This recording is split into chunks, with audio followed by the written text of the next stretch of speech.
Bab 1. Namaku Aisyah Raya Prameswari.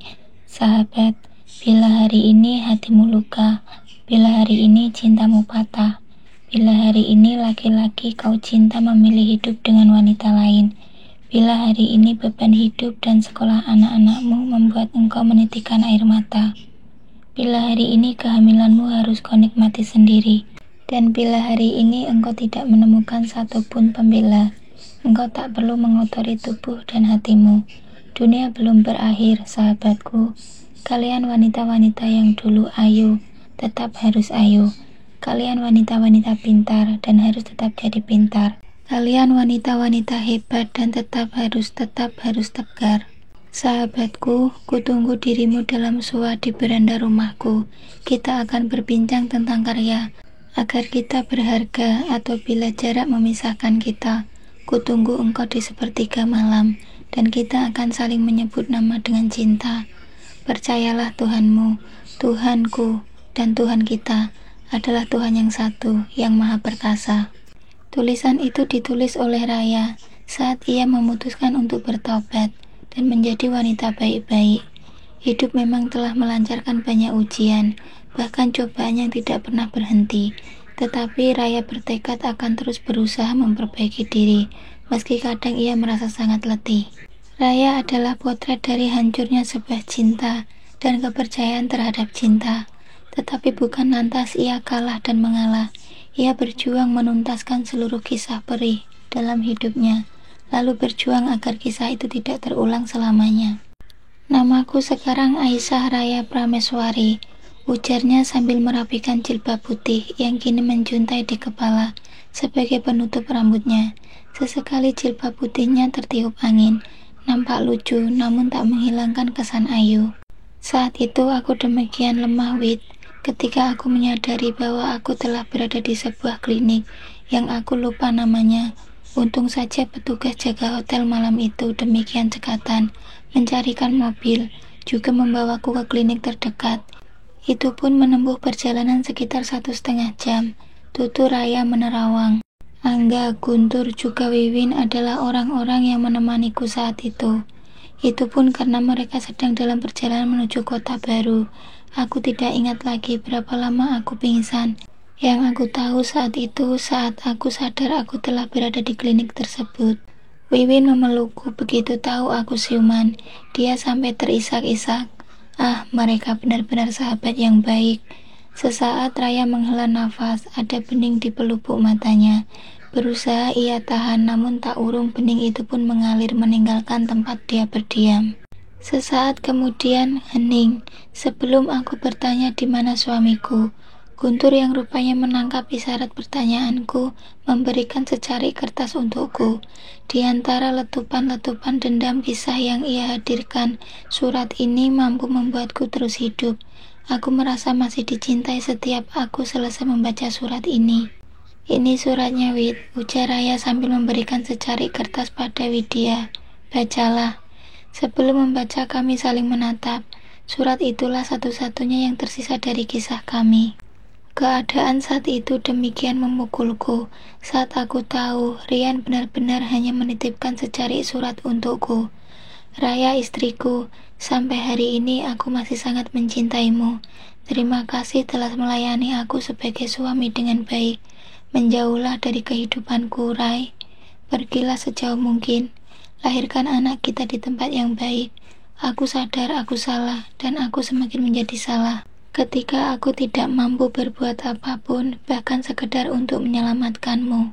Istriku terlanjur mengkayakan dirinya, menganggap seluruh kemewahan adalah miliknya, hingga dia pun bisa melakukan apapun atas kemewahan tersebut. Sepeninggalmu dari hotel tadi, aku tetap di sini dan menulis surat ini. Maaf, Rai, aku tidak bisa menemani petugas hotel untuk menyelamatkanmu. Semoga kamu dan anak kita mau memaafkan aku. Maaf juga karena mobil hadiah ulang tahunmu yang masih di atas namakan namaku harus juga diambilnya. Begitu juga dengan rumah kita. Buatnya hartaku adalah hartanya. Tidak ada yang tersisa dari hubungan kita, Rai. Tidak ada. Ini ada ATM beserta PIN-nya. Di dalamnya ada berisi uang 50 juta. pakailah untuk bekalmu hidup. Pesanku, menyingkirlah secepat mungkin demi kebaikanmu dan anak kita. Dari aku laki-laki bodoh, Rian suamimu. Dilipat surat itu oleh Widya, keduanya terisak lirih. Sesekali angin dengan sangat sombongnya menyentuh pelipis mereka. Sejak hari itu aku memutuskan untuk menjauh dari kehidupan Rian suamiku. Tutu Raya sedikit terisak. Kebencianku pada Rian semakin menjadi ketika aku ingat bahwa dia sama sekali tidak mengingat janjinya. Dia hanya menyenangkanku saja hari itu, Rai. Namun untung saja aku menjadi demikian kuat, terlebih saat aku memandang wajah Rasya kecilku. Rasa yang imut, rasa yang menjadi pintar. Sungguh, Wid, perjalanan itu demikian berat. Hanya dengan menyandang nama Raya, aku mengingat terus tentang Rian. Kesakitan itu menelisikku, Wid, hingga aku tak pernah tahan. Itu sebabnya aku meminta Ustadz Ruby menambahkan nama Aisyah di depan namaku. Meskipun suatu hari nanti aku tidak secerdas Ibunda Aisyah, tidak setegar beliau, tidak sepiawai beliau, aku mampu mengikat dalam hatiku bahwa ada nama Ibunda Aisyah dalam namaku. Raya tersenyum tipis, sangat manis. Memiliki suami yang meskipun tidak kaya raya sungguh jauh lebih baik daripada kaya raya, namun harus berbagi. Andai hidup boleh memilih ya, Wid. Keduanya terkekeh. Ucapanmu itu menyentil Tuhan. Rai jawab. Widya yang sedari tadi menemani Rai bercerita. Sesekali beberapa acil di Pehumaan menyapa mereka sambil mengulum senyum, hingga Raya menerawang pekerjaan dengan bayangannya sendiri, bayangan yang ditenungnya 2 tahun yang lalu, hingga dirinya menemukan muara hari ini. Dan tak ada lagi ratapan ketika hati beraroma melati. Bila suatu hari engkau datang, izinkanku berujar, maaf, hati ini telah kau porak-porandakan. Inginku sekarang hanya menunggu sukses menjelang. Tuhan, dekap aku karena aku rindu tenang. Raya Prameswari, wanita cantik yang telah banyak menikmati luka dalam putaran hari, hingga ia tidak punya cara lagi untuk mendekap mimpinya. Tetapi Raya bukan wanita lemah. Ia singkirkan semua penghalang. Ia maju dan berjuang demi putri ayunya. Raya punya alasan untuk memegang kendali dalam carut-marutnya kehidupan yang pernah ia jalani. Satu hal, Raya tidak ingin terjebak pada hal bodoh lagi. Bab 2. Bahagiamu bukan bahagiaku. Belum lekang dari ingatan hari itu, Raya dan Rian berjalan menyusuri pantai Pagatan berdua, berkejaran berlarian saling melempar tawa. Rian begitu mencintai Raya. Raya demikian memuji Rian. Di mana ada kebahagiaan yang lebih dari itu, kebahagiaan ketika istri mengagumi suami dan suami memuji istri. Tidak ada yang lebih membahagiakan dibanding hal itu. Itulah hidup mereka, Raya Rian dan Rian Raya. Raya menemukan Rian dalam keperawanan hatinya, dan Rian mendapatkan Raya dalam kesucian hati juga tubuhnya. Terus merawat cinta dalam hal yang terus diupayakan oleh mereka. Tak ada kebohongan kecuali demi keinginan menenteramkan. Tak ada keinginan untuk menghancurkan, karena kehancuran Rian adalah petaka bagi Raya dan kesedihan Raya adalah kekalahan bagi hidup Rian. Setiap saat hanya aroma wangi tubuh yang ada. Kepandaian merawat diri juga kebaikan tutur kata adalah hal terpenting bagi seorang Raya demi menyenangkan hati suaminya. Semangat Raya untuk menjadi wanita terbaik bagi Rian adalah kekuatan terbesar dalam membangun cinta mereka. Dan hari itu, hari di mana Rian tidak sibuk, sedang istrinya sedang bertamasya bersama teman-teman arisannya, yang kebanyakan adalah seorang pejabat. Mereka bertamasya ke Malang, Jawa Timur selama 7 hari. Kesempatan itu tidak disia-siakan oleh Rian untuk mempererat kebersamaannya dengan Raya, istri barunya. Rian sudah merencanakan berlibur di Putri Duyung Kadij yang terletak di pinggir pantai Pagatan, jauh sebelum istrinya, Safitri, benar-benar pergi. Mengapa harus pantai yang dipilihnya?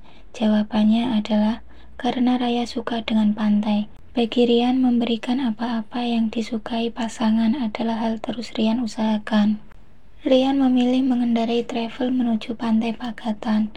Fleet putih juga Honda Accord miliknya diletakkan begitu saja di rumahnya karena ia tidak ingin dianggap bepergian jauh oleh istrinya. Hal itu akan membuat pertanyaan besar dan menyita banyak waktunya menjawab setiap pertanyaan yang diajukan. Rian sangat membenci hal itu. Ya, Rian, juga laki-laki di luar sana benci dengan pertanyaan yang banyak. Interogasi berkepanjangan bagi mereka sangat memuakkan. Seperti apapun akalnya mereka, sebejat apapun mereka sangat benci pertanyaan. Terlebih pertanyaan yang kesannya menggurui. Meski banyak dari mereka, bila dihadapkan pada hal yang sama dilakukan perempuannya, maka serta-merta mereka akan menjadi jago interogasi. Inilah faktanya. Sepanjang perjalanan tak henti-hentinya, mereka bercerita tentang banyak hal. Sesekali Raya menggelayut manja di lengan kekarian suaminya. Sesekali pula Rian mengusap lembut kepala Raya. Mereka luar biasa bahagia. Ini perjalanan pertama setelah 6 bulan pernikahan mereka. Juga kado spesial atas kabar kehamilan Raya. Sesampainya di Cottage Asri ini, Rian memilih kamar terpisah dari kamar yang lain. Ia memilih kamar yang dekat dengan pantai. Hingga saat tengah malam nanti, mereka berharap bisa mendengar desir pantai dari kamar yang mereka sewa. Pasti akan sangat romantis melewati detik-detik itu. Tepat pukul 7, mereka berdua memasuki kamar 208. Rian menghempaskan tubuh sekedarnya di ranjang putih kamar hotel ini. Rai, ke kamar mandi dulu ya sayang. Suara Raya setengah mendesah sambil menghujani curling nakal untuk suaminya. Nggih, ucap Rian lirih. Sekeluar dari kamar mandi, Raya telah siap dengan baju tidur berbahan satin tipis, berwarna biru muda. Gaun ini sengaja dibeli Raya untuk acara hari ini. Ya, Rian telah menghujaninya banyak uang, lalu tak ada yang lebih pantas dilakukan selain menggunakan uang itu untuk membahagiakan suaminya. Baginya Rian adalah manusia setengah dewa. Tak ada yang dapat menandingi keinginannya untuk tunduk dan pasrah padanya. Pada Rian, suami tercintanya, setelah kepatuhannya pada Allah, Sang Pencipta. Ngelamunin apa, Rai? Tanya Rian tiba-tiba sambil memeluk Raya dari belakang. Rupanya sedari tadi dirinya telah melamun di depan kaca rias kamar hotel ini, sampai tidak memperhatikan Rian melintas dari ranjang menuju kamar mandi. Rai, lagi ngelamunin rasa syukur memiliki suami seperti Mas, jawab Raya masih manja. Usai ucapan terakhir Raya pada suaminya berlanjut pada dekapan. Tangan mereka berkejaran merabat titik-titik hangat tubuh masing-masing. Rian terkapar dalam lautan cinta yang tidak pernah dirasakannya, bahkan dalam 15 tahun pernikahan dengan istri pertamanya. Gaya konvensional sudah menjadi menu resmi bagi mereka, dan kehadiran Raya sungguh seperti resep masakan baru yang disajikan dengan cara baru, dan tentunya penuh cita rasa. Mereka berada di dinding kamar ketika lengan Raya menempel seperti lengan cicak.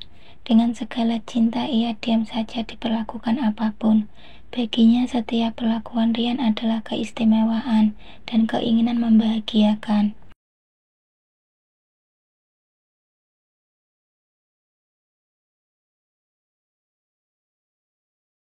Terima kasih Rai, love you, ucap Rian pada istrinya sambil mencium keningnya. Love you too, jawab Raya yang masih terpejam. Pertarungan mereka senantiasa berakhir dengan kebahagiaan dan membahagiakan.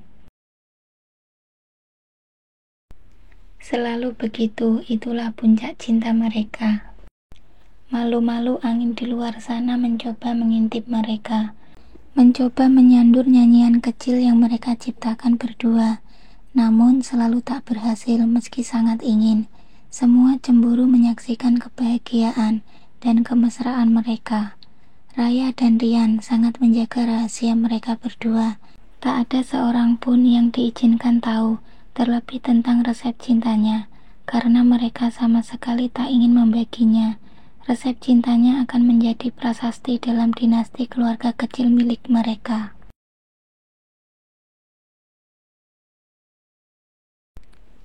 Mengucuri tubuhnya dengan sabun cair dan menyudahi sesi mandinya dengan mengguyurkan hand body di kaki dan lengannya. Tak ada yang bisa tercium kecuali harum. Rai melihat suaminya yang sedang asik dengan laptop kecilnya. Pasti membaca berita terbaru di internet, pikirnya. Hobi sekali suaminya membaca berita di internet, biar tahu kabar dunia, begitu selalu sanggahannya. Lagi romantis-romantisnya kok ya sempat-sempatnya membuka laptop, Mas, protes Raya bergaya merajuk. Enggak kok sayang, cuma membaca sebentar saja, jawab Rian. Sejak pertama kenal hingga sekarang, Rian memang cenderung pendiam. Meski perhatian-perhatian kecilnya senantiasa muncul, Rian bukan tipe romantis.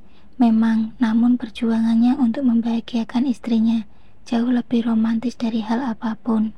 Secangkir teh hangat terhidang untuk Rian suaminya, karena Rian penikmat teh bukan kopi. Sambil menghidangkan tehnya, mereka terlibat pada perbincangan panjang. Sesekali debur ombak masuk di sela-sela percakapan keduanya. Hal ini yang sudah tidak pernah ada di kehidupan Rian bersama istrinya di rumah. Yang lain atau bahkan mungkin tidak pernah ada lagi di kehidupan pasangan-pasangan yang telah menikah bertahun-tahun. Padahal sungguh berbincang selepas memiliki daya luar biasa untuk kembali membangkitkan cinta, mengungkapkan keinginan, menyampaikan keraguan, bahkan membahasakan penolakan. Disinilah tempatnya. Sayang, banyak pasangan yang tidak menggunakan waktu spesial ini sebagai pemecahan masalah, hingga waktu ini pun berlalu begitu saja. Sampai keduanya terlelap dalam bahasa cinta. Entah siapa yang memulai tidur lebih dahulu, yang ada tiba-tiba lengan Rian telah berada di bawah leher Raya. Begitu selalu saat mereka lelap. Dan di pagi harinya sebelum Raya membuka mata, Rian sudah terbangun, membersihkan tubuhnya dan memandangi wajah Raya, menikmati tiap lekuk wajahnya, seraya mensyukuri keberadaannya di sisinya sebagai sebuah berkah. Loh, sudah bangun, Mas? Iya sayang, sholat subuh dulu Ki, lepas itu tidur lagi nggak apa-apa. Siap bos, jawab Raya bercanda pada suaminya. Usai sholat subuh, Rian memberikan secangkir kecil teh hangat pada istrinya.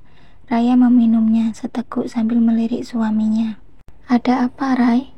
Nggak apa-apa, Mas. Terima kasih tehnya ya. Begitulah selalu, tak ada yang tidak bisa dilakukan bila bahasanya adalah cinta. Tak ada yang tabu bahkan untuk sekedar menyiapkan teh hangat dan sarapan pagi untuk istri tercinta. Tidak selalu harus sebaliknya. Kedua sejoli ini memilih menikmati pagi di tepian pantai, menyisir pasir pantai dengan kaki-kaki mereka. Raya mengenakan kaos putih dan rok lebar coklat, serta kerudung kecil melilit menutupi setengah kepalanya. Rambut pirangnya menyembul sebagian di antara kerudungnya. Tambahan kacamata coklat bertengger melindungi mata indahnya. Raya nampak begitu ayu, sedap dipandang. Lelaki mana yang tidak bangga dan bahagia bila berada di dekat wanita cantik jelita, terlebih bila itu adalah istrinya. Raya dan Rian, dua sejoli yang sedang dimabuk cinta, bergelut dalam dimensi rasa dan puncak bahagia luar biasa.